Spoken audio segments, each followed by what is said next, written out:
Working the night shift at a hotel can be a lonely experience. The long, silent corridors, the empty lobby, the strange noises that echo through the building. It's enough to make anyone's imagination run wild. But sometimes what you imagine isn't nearly as terrifying as what's real. Tonight, we're checking into three true, disturbing stories from hotel workers who survived the night shift. So, lock your doors, turn down the lights, and prepare yourself. Our first story comes from a user named Clara, who worked the front desk at a historic hotel in Savannah, Georgia. The hotel was beautiful, a relic of the Old South, but it had a reputation. Locals whispered that it was built on top of an old hospital, and that some of the original patients never quite left. Clara was a skeptic, laughing off the ghost stories as good marketing, until one Tuesday night. It was around 2 a.m., the dead hour. The lobby was silent except for the hum of the ice machine down the hall. Clara was catching up on some reading when the elevator chimed. She looked up, expecting a late traveler, but the doors opened to an empty car. Strange, but she shrugged it off. Faulty sensor, maybe? A minute later, it chimed again. Empty. This happened 4 more times, each time the elevator arriving from a different floor. It was getting a little weird. Feeling a chill crawl up her spine, Clara decided to check the security monitors. She watched the live feed of the elevator as it descended from the 5th floor. The doors slid open in the lobby, and again, it was empty. But as she watched the monitor, she saw it. For a split second, just before the doors closed, a faint, blurry figure of a woman in what looked like a vintage nurse-esque uniform seemed to shimmer inside the car. Clara's heart hammered against her ribs. She rewound the footage. It was there, a ghostly, transparent shape. She was about to call her manager when the front desk phone rang, the sound making her jump out of her skin. The caller ID showed it was from room 313. Clara hesitated, then answered. Front desk, Clara speaking. Silence. Then a soft, weak whisper, like a breath of cold air. Help me, it's so cold. The line went dead. Clara's blood ran cold. She checked the system. Room 313 had been vacant for 3 days. She spent the rest of her shift huddled behind the desk, watching the monitors, praying for the sun to rise. She put in her 2 weeks' notice the next morning and never worked a night shift again. Next, we head to a remote roadside motel in the Nevada desert. This story was shared by a guy named Leo, a college student working the night audit to pay for tuition. The motel was a classic, single-story affair, surrounded by miles of nothing but sand and stars. Business was slow, and most nights were mind-numbingly boring. This night, however, was different. Around 3 a.m., an old, beat-up sedan pulled into the parking lot, its headlights cutting through the darkness. A man, tall and gaunt, got out. He moved with a strange, jerky energy that immediately put Leo on edge. He came into the lobby, the little bell over the door jingling loudly in the silence. The man didn't say a word. He just stared at Leo with wide, unblinking eyes. His clothes were ragged, and he had a strange, sweet smell, like rotting flowers. Can I help you? Leo asked, his voice tighter than he wanted. The man just pointed a long, bony finger at the key rack behind Leo. A room, he rasped, his voice like gravel. Just for a few hours, Leo, wanting to get this over with, quickly processed the transaction. He didn't ask for a license plate. He just wanted the man gone. He handed him the key to room 7, the furthest one from the office. The man snatched it and left without another word. Leo tried to settle back into his work, but he couldn't shake the creepy feeling. About an hour later, he heard a sound. A low, rhythmic thumping coming from the direction of room 7. Thump, thump, thump. It was slow, steady, and deeply unsettling. Leo thought about calling the police, but what would he say? That a guest was making a weird noise? He decided to wait it out. The thumping continued for what felt like an eternity. Just as the first hints of dawn were breaking, it stopped. A few minutes later, the old sedan roared to life and sped out of the parking lot, tires squealing. Relief washed over Leo. When the morning shift manager arrived, Leo told her about the strange guests. Worried, they went to check on room 7. The door was unlocked. The room was pristine, the bed untouched, the towels still folded. It was as if no one had ever been in there. Except for one thing. On the wall behind the headboard, there was a large, dark, damp stain. And embedded in the drywall, right in the center of the stain, was a single, long strand of dark hair. The maintenance crew later had to replace that entire section of the wall, complaining about a strange, sweet smell they just couldn't get rid of. Leo never found out who that man was, or what he was doing, but he often wonders about it during the long, quiet hours of the night.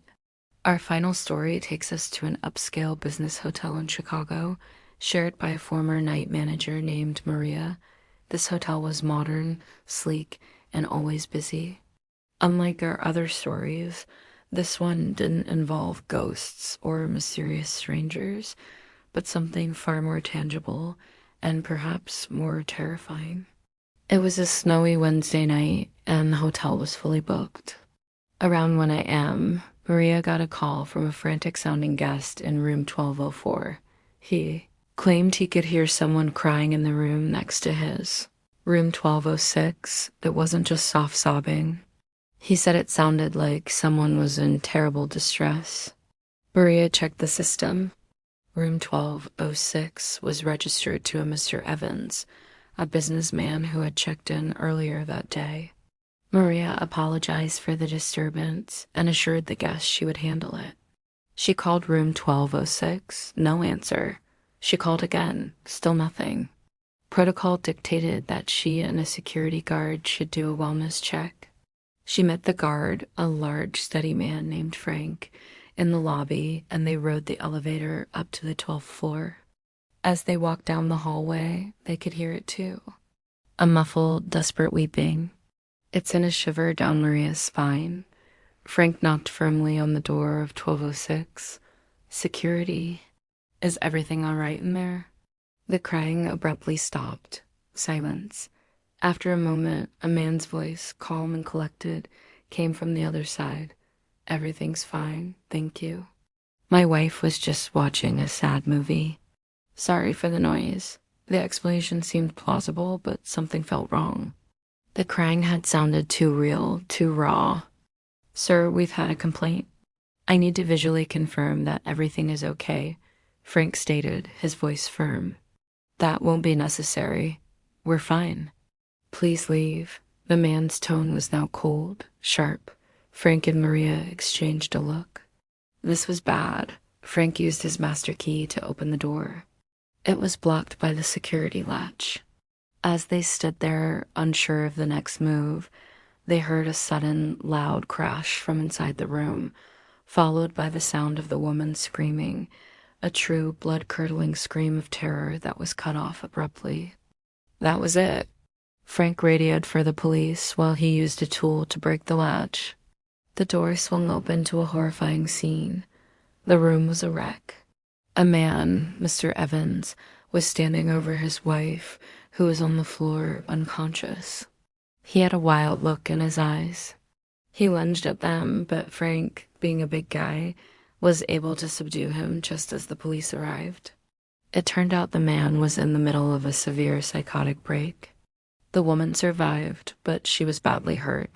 Maria later learned that if they had been just a minute later, the outcome could have been tragic. She quit her job a month later, haunted by the memory of that scream and the cold, calm voice that tried to convince her everything was fine. Sometimes the real monsters aren't ghosts or phantoms, but the people sleeping just one door away. The silence of a hotel at night can hide so many secrets. Thank you for watching and listening to these chilling accounts. The world is full of mysteries, and sometimes the scariest stories are the true ones. If you enjoyed this video, please give it a thumbs up. And don't forget to subscribe and hit that notification bell so you don't miss our next dive into the unknown. Stay safe out there and see you next time. Working the night shift at a hotel can be a lonely, quiet job.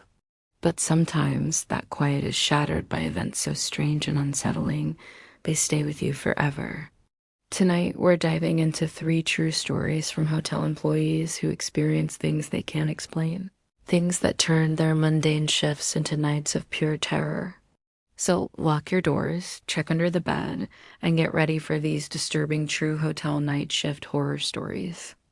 Our first story comes from a Reddit user named Mark, who worked as a night auditor at a historic, sprawling hotel in New England. This place was old, one of those grand dames with creaky floors, and a history that felt alive in its walls. Mark was used to the usual late-night check-ins and the occasional noisy guest, but one particular Tuesday night was different. It started around 2 a.m. The entire hotel was silent, every guest tucked away in their room. Suddenly, the front desk phone rang. The display showed it was coming from room 313. Mark answered with his standard greeting. "Front desk, Mark speaking. How may I help you?" All he heard on the other end was a faint, raspy whisper. He couldn't make out the words, just a low, guttural sound, like someone was trying to speak but couldn't. He asked again, "Hello? I can barely hear you. Can you speak up?" The line went dead. Mark figured it was just a bad connection or maybe a guest with a sore throat. He didn't think much of it until about 10 minutes later when the phone rang again. Room 313. This time the whispering was a little clearer. He could make out one word, repeated over and over, "Help." The voice was frail, sounding like an elderly woman in distress. Mark's heart started to pound. He immediately checked the system. Room 313 was registered to a young couple in their late 20s who had checked in that afternoon. There was no mention of an elderly woman. His mind raced. Was there someone in the room who wasn't supposed to be? Had something happened to the registered guests? He called the room back. No answer. Now, protocol dictated he should call security, but the hotel's only security guard, an old man named George, was patrolling the far end of the property. Mark decided he had to check it out himself. He grabbed his master key and started the long walk to the 3rd floor. The hallways were dimly lit, the long, patterned carpet muffling his footsteps. As he approached room 313, a chill ran down his spine. He could hear the same raspy whispering coming from behind the door. He knocked firmly. "Hello? This is Mark from the front desk. Is everyone okay in there?" The whispering stopped. Silence. He knocked again, louder this time. "I received a call for help. I need to make sure everything is all right." After another moment of silence, he used his master key. The lock clicked, and he pushed the door open just a crack, peering inside. The room was pitch black. He called out, "Hello?" and reached for the light switch just inside the door. As the lights flickered on, his blood ran cold. The room was pristine, completely empty. The bed was perfectly made, the towels were folded, and the suitcases belonging to the young couple were neatly tucked in the corner. There was absolutely no one there. Confused and terrified, he slowly backed out, closing and locking the door. When he got back to the front desk, he checked the system again. The young couple from room 313 had checked out nearly 5 hours ago, right after dinner. The room had been vacant the entire time he received those calls.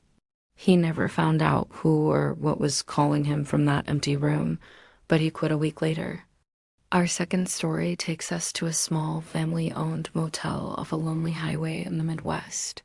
This account comes from a woman named Chloe, who is helping her parents run the business while on a break from college. Her job was to cover the front desk from 10 p.m. to 6 a.m. Most nights were uneventful, with the occasional trucker checking in for a few hours of sleep. But one foggy night in November, a car pulled into the nearly empty lot. It was a vintage sedan, The kind you don't see on the road much anymore. A man got out. He was tall and gaunt, dressed in a dated, ill-fitting suit. He moved with a strange, stiff gait as he approached the office. When he entered, Chloe was immediately struck by how cold the room suddenly felt. The man didn't say a word. He just stood there, staring at her with pale, empty eyes. His skin was waxy, almost translucent. "Can I help you?" Chloe asked, her voice trembling slightly. The man slowly raised a hand and pointed a long, bony finger at the key rack behind her. He pointed specifically to the key for room 7. Chloe felt an unexplainable dread. Room 7 was at the very end of the motel, isolated from the others, and had been out of order for months due to plumbing issues. "I'm sorry, sir," she said. "That room isn't available." "I can get you into room 4, right next to the office." The man didn't respond. He just kept pointing at the key for room 7, his expression unchanging. A wave of fear washed over Chloe. Something was deeply wrong. She decided to just give him the key to get him to leave. She grabbed it, and as she handed it to him, his cold, clammy fingers brushed against hers. It felt like touching marble. He took the key without a word, turned, and walked stiffly out of the office, disappearing into the thick fog. Chloe watched him go, her heart hammering against her ribs. She was so shaken that she called her father, who was sleeping in the apartment attached to the office. He came out, listened to her story, and decided they should check on the man. They walked cautiously towards room 7. The fog was so dense they could barely see a few feet in front of them. When they got to the room, they found the door unlocked and slightly ajar. Her father pushed it open. The room was freezing, much colder than the autumn night outside, and there was a smell, a faint, musty odor of damp earth and decay, but the room was empty. The bed was untouched. The key was sitting on the nightstand. The man was gone. They searched the entire motel property, but there was no sign of him or his vintage car. It was as if he had vanished into thin air. The next morning, Chloe's father did some digging into the motel's history. He learned that decades ago, a traveling salesman had passed away in his sleep in room 7 from a heart attack. His body wasn't discovered for 2 days. His description matched the man Chloe had seen perfectly, right down to the dated suit. Chloe never worked the night shift alone again. Our final story tonight comes from a high-end luxury hotel in a major city. Our storyteller, who we'll call Alex, was working the concierge desk overnight. It was a sleek, modern hotel, not the kind you'd expect to be haunted. But as Alex found out, horror doesn't care about a 5-star rating. It was around 3:30 a.m. on a Saturday. The hotel was busy, but the lobby was deserted at this hour. Alex was catching up on paperwork when the elevator dinged. The doors slid open, and a little girl stepped out. She couldn't have been more than 7 or 8 years old, with long dark hair and wearing a simple white nightgown. She was holding a small, worn teddy bear. Alex smiled, assuming she was lost. "Hey there, sweetie. Are you looking for your parents? What room are you in?" The girl didn't answer. She just walked slowly towards the front doors, her bare feet silent on the polished marble floor. She stopped at the glass doors and stared out into the empty street. "Honey, you can't go outside by yourself." "It's not safe," Alex said, getting up from the desk. "Let me help you find your mom and dad." As Alex got closer, the girl turned her head slowly. Her eyes were wide and dark, and they seemed to hold a profound sadness. She then looked down at her teddy bear, lifted a small hand, and pointed back at the elevator she had come from. Then she simply vanished. One moment she was there, and the next she was gone. Just a spot on the floor where she had been standing. Alex stood frozen, trying to process what had just happened. Was he hallucinating from lack of sleep? He sprinted to the front doors and looked outside. The street was completely empty. There was no way a little girl could have disappeared that fast. Shaking, he went to the security console to review the camera footage. He rewound the tape to the moment the elevator doors opened. On the screen, he saw himself look up and smile at nothing. He watched his on-screen self get up and walk toward the front doors, talking to empty air. The little girl was not on the recording. There was no one there. Alex felt a terror he had never known. He was about to write it off as a waking nightmare when he noticed something on the floor where the girl had been standing. It was a small, brown button eye, the kind you'd find on an old teddy bear. He kept that button as proof that he wasn't crazy, and to this day, he can't explain the little girl he saw who wasn't there. 3 different hotels, 3 different night shifts, 3 experiences that defy logical explanation. For the people who lived through them, these weren't just spooky stories, but terrifying realities. It makes you wonder what else happens in the dead of night when the world is asleep. What secrets do the silent hallways of hotels keep? Thank you so much for watching. If you have your own creepy story from a hotel stay or a night shift job, I'd love to read it in the comments below. Don't forget to like this video if you enjoyed it, and subscribe to the channel for more true horror stories. Stay safe out there, and until next time, sleep well. If you can. Hello everyone, and welcome back to the channel. There's a unique kind of quiet that falls over a hotel in the dead of night. The bustling lobby, once filled with the sounds of rolling suitcases and cheerful greetings, becomes a cavern of shadows and echoes. For most of us, it's a place of rest, but for the night shift workers, it's the start of their day. They're the silent guardians of the hallways, the keepers of the keys, and sometimes the witnesses to things that have no logical explanation. Tonight, we're dimming the lights and checking into the world of the hotel night audit. I've gathered 3 chilling true stories from people who've worked the graveyard shift, accounts that will make you think twice about what goes bump in the night during your next hotel stay. So grab a blanket, make sure your door is locked, and let's dive into our first story. This first account comes from a user named Marcus, who worked the front desk at a historic hotel in Savannah, Georgia. Now, this place was old, we're talking pre-Civil War, and it had a reputation. Locals would whisper stories about it, but for Marcus, it was just a job. The pay was decent, and the quiet nights were a plus. He'd spend his hours doing paperwork, watching movies on his laptop, and handling the occasional late check-in. One Tuesday night, or rather Wednesday morning, around 2 a.m., things got strange. The phone at the front desk rang. The display just showed X313. Marcus answered with the standard, "Front desk, Marcus speaking." Silence. He could hear faint, staticky breathing on the other end, but no one spoke. "Hello, can I help you?" He asked again. Nothing. He figured it was a faulty line, or guessed who had dialed by mistake and hung up. He didn't think much of it and went back to his work. About 15 minutes later, the phone rang again. X313. This time, when he answered, he heard what sounded like a child humming a nursery rhyme. It was faint and distorted, like it was coming from down a long hallway. The sound sent a shiver down his spine. He checked the system. Room 313 was vacant.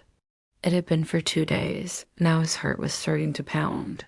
He called out again. "Hello? Who is this?"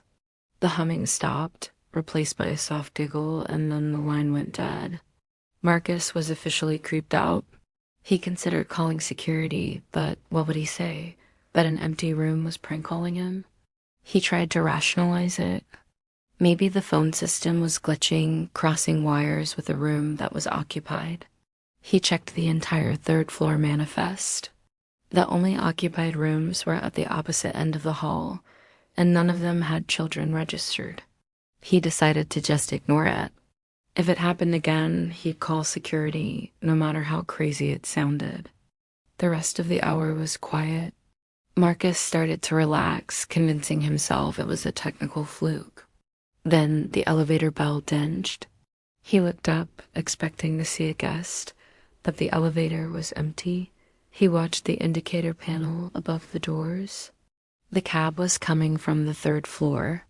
As the doors slid shut, the front desk phone rang one last time. He stared at the caller ID X313. He let it ring, his hand hovering over the receiver. It rang 10 times before finally stopping. Marcus told his manager about it the next morning, who paled and admitted that room 313 was kept vacant for a reason. Apparently, decades ago, a little girl had tragically passed away in that room. Guests who had stayed there reported hearing humming and giggling, and objects moving on their own. After that night, Marcus started looking for a new job. He said he could never shake the feeling that when that empty elevator arrived, someone or something had stepped out. Our second story takes us to a modern, sprawling resort in the Canadian Rockies. This account is from a former security guard. Let's call him David. David's job was to patrol the massive property during the night. The resort was beautiful but isolated, surrounded by miles of dense forest. Part of his patrol included checking the perimeter, including the large, heated outdoor pool area, which was closed and gated after 10 p.m. One winter night, the snow was coming down hard, blanketing everything in a thick layer of white. Around 3 a.m., David was doing his rounds on the security monitors when a motion alert popped up for the pool area. He switched to that camera feed. The pool was illuminated by underwater lights, steam rising eerily into the freezing air. And right in the middle of the pool, a man was floating on his back. David's blood ran cold. The area was supposed to be locked. He zoomed the camera in. The man was completely still, fully clothed in what looked like an old-fashioned suit. He wasn't swimming or moving at all, just floating. David immediately radioed his partner and started running towards the pool. It was a 5-minute sprint through the deserted service corridors. As he ran, he kept picturing the worst-case scenario. When he burst through the doors into the pool area, he was met with absolute stillness. The heavy snow was falling into the steaming water, but the pool was empty. There were no ripples. There was no one there. He frantically scanned the entire area, his flashlight beam cutting through the darkness. The gate was still locked from the inside, just as he'd left it. The most unsettling part? There were no footprints in the fresh snow. None. It was a pristine, unbroken blanket of white all around the pool deck. There was no way anyone could have gotten in or out without leaving a trace. His partner arrived a minute later, and they both searched the entire perimeter. They found nothing. David went back to the security office, his mind reeling. He had to be sure he wasn't going crazy. He rewound the security footage. And there it was, clear as day on the screen. The man was floating in the pool. He watched the footage right up until the moment he had burst through the door on the screen. The figure was there 1 second, and the next, as the door opened, he was just gone. It wasn't a glitch. The man simply vanished into thin air between frames. David showed the footage to his partner and their supervisor. No one could explain it. The resort had no history of drownings and no records of any guest matching that description. David said the image of that man in the suit, floating silently under the falling snow, haunted him for years. It was a quiet, chilling impossibility that he witnessed alone in the middle of the night. For our final story, we head to a budget motel chain off a lonely highway in the American Midwest. This one comes from Chloe, who worked the night shift to pay her way through college. Her job was simple: check in the late-night truckers and weary travelers and handle the books. The motel was a simple 2-story, C-shaped building with exterior corridors. Chloe sat in a small office behind a thick pane of glass. One night, around 1 a.m., a man walked in. He was tall and gaunt, with eyes that seemed a little too wide. He didn't look like a typical traveler. He wore a thin jacket despite the cold and kept nervously glancing over his shoulder at the empty parking lot. He asked for a room, paying in cash. Chloe processed his it all seemed legitimate and gave him a key card for room 214 on the second floor. right at the end of the building. He took the key, gave a strange, tight-lipped smile, and left. An hour passed. Chloe was watching an old movie when she heard a loud thud from upstairs, followed by a muffled shout. It sounded like it came from the direction of room 214. She paused her movie and listened. Silence. She reasoned it was probably just someone dropping a heavy suitcase. She was about to press play when she heard it again, louder this time. It was a definite heavy bang against the wall, then another and another. It sounded like someone was throwing furniture. Her heart started to race. Company policy was clear. Do not engage. Call the police. She picked up the phone and dialed 911, her voice trembling as she reported a major disturbance in room 214. The dispatcher told her officers were on their way. While she was on the phone, the banging stopped abruptly. The silence that followed was somehow even more terrifying. Chloe watched the security monitor that showed the second-floor walkway.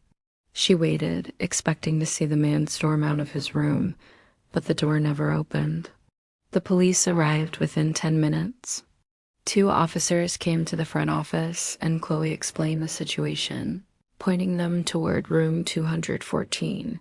She watched on the monitor as they went up the stairs and knocked on the door. "Police, open up." No answer. They knocked again, louder, announcing their presence. Still nothing. After getting no response, they used the master keycard Chloe gave them to open the door. She watched on the screen as they entered the room, guns drawn. A moment later, one of the officers came back out and waved her to come up. Hesitantly, she locked the office and went upstairs.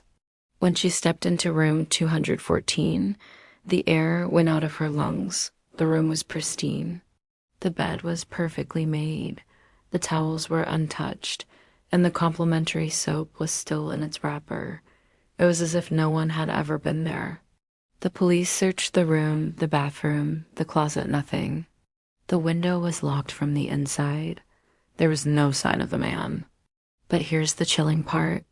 When one of the officers checked the nightstand, he found the key card and a neatly folded pile of cash, the exact amount the man had paid for the room. He had checked in, gone to his room, caused a terrifying disturbance, and then vanished, leaving nothing behind but the payment. The police had no explanation. There was no other exit. It was a physical impossibility. Chloe quit the next week. She said she couldn't shake the feeling that the man in room 214 wasn't a man at all, and that she had rented a room to something else entirely. And that's all the time we have for tonight. From spectral children in historic hotels to impossible apparitions in the snow and phantom guests who vanish from locked rooms, the world of the night shift is filled with stories that defy explanation. It makes you wonder what really happens when the rest of the world is asleep. Thank you so much for joining me and listening to these chilling true tales. If you have your own spooky story to share, please leave it in the comments below. I love reading them.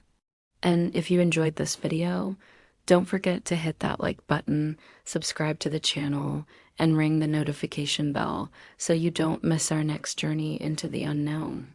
Stay safe out there and sleep well, if you can.